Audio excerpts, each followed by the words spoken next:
A 10-day trip to Israel with flights, food, and a ton of Instagrammable moments. All for free? You may have heard of Birthright Israel, the all-expense-paid adventure to the Holy Land. Seems too good to be true, right? There has to be a catch. But there isn't one. You're not going to be roped into long, boring religious seminars or be told what to think about the Israeli-Palestinian conflict. However, there is a goal. I mean, this isn't Oprah. The organization behind the trips does have donors who want a return on their investment. So what is the goal of Birthright Israel?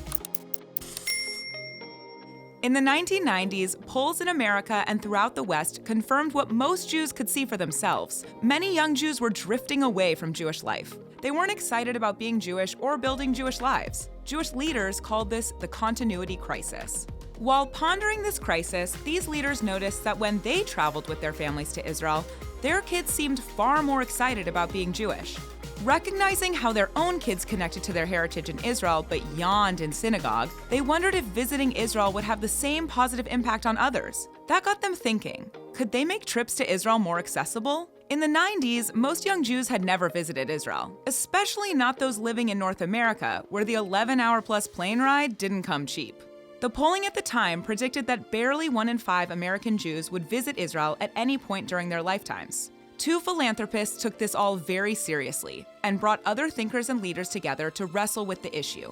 They came up with kind of a crazy proposal. Could we give every young Jew born outside of Israel the gift of a trip to Israel? That premise would eventually become the most unprecedented, experimental, and ambitious educational project Judaism had ever seen. But in those early days, there was a lot to sort out. How long should the trip be? Should it be free for everyone? Should they just hand out free plane tickets and let Jewish backpackers invade? Though the debates could have continued forever, these forward thinkers took the plunge and launched the program in December of 1999. They landed on offering free 10-day trips for 18 to 26-year-olds no matter how much money they had or how observant they were. If you were Jewish, this trip was your birthright. The catch for this free trip was simple: create new links in the chain of Jewish continuity. The program was committed to 4 guiding principles. First, show, don't tell. Participants are there to experience Israel, not hear about it. Jerusalem, the Golan Heights, the Negev Desert, and Tel Aviv would all be on the itinerary. Second, make it fun. The trip couldn't be all lectures, museums, and historical ruins. Hikes, experiencing Israeli nightlife, floating in the Dead Sea, and camel rides were other ways young Jews could enjoy the culture as much, if not more so, than the history alone. Third, no strings attached. This could only inspire connection if nothing else was asked in return. This was an actual gift. No alumni donation calls, no expectation to push it on your friends, no paybacks. And finally, invite every participant to be the captain of their own Jewish journey. Now, this last one was a little tricky.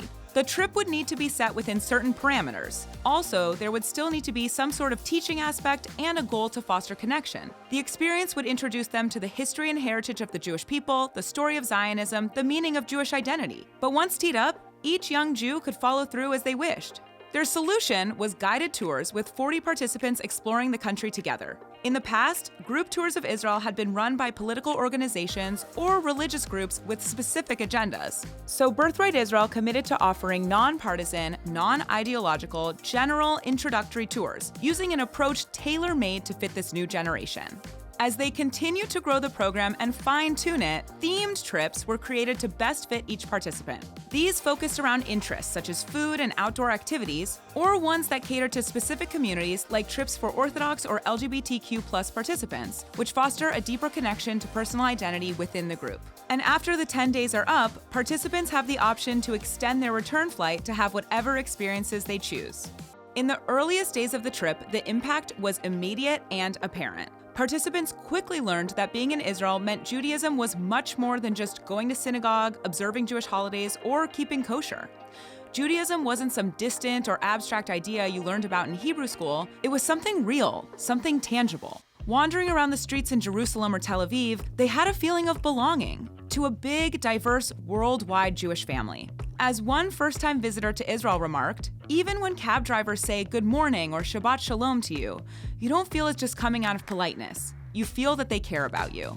In addition to their shared heritage, traveling in groups created an instant community, resulting in lasting, lifelong friendships. Countless romances from the trips have blossomed into serious relationships and even marriages. Every trip builds on the Jewish people's long-standing involvement and fascination with Israel. A mere 10 days fully immersed in the Jewish state, where a Jew can feel proud to be Jewish, is life-changing. And there are statistics to prove it. Since Birthright Israel began, over 750,000 Jews from 68 countries have taken the trip. 85% of alumni feel that the Birthright Israel trip was a life-changing experience, 84% of them are raising their children Jewish, and 93% of participants are likely to be very much connected to Israel. And Birthright Israel programs have contributed upwards of $1.5 billion to the Israeli economy. Few organizations, foundations, or even commercial brands can report such success rates. Birthright Israel's unique and immersive experiential education was the first of its kind. Since then, other diaspora communities and heritage groups seeking to connect their younger generations have taken note, hoping to root their own young people in their heritage. It all may seem too good to be true that donors, philanthropists, and the government of Israel are willing to 100% foot the bill so you can take a vacation. But there's something about this experience that simply can't be replicated.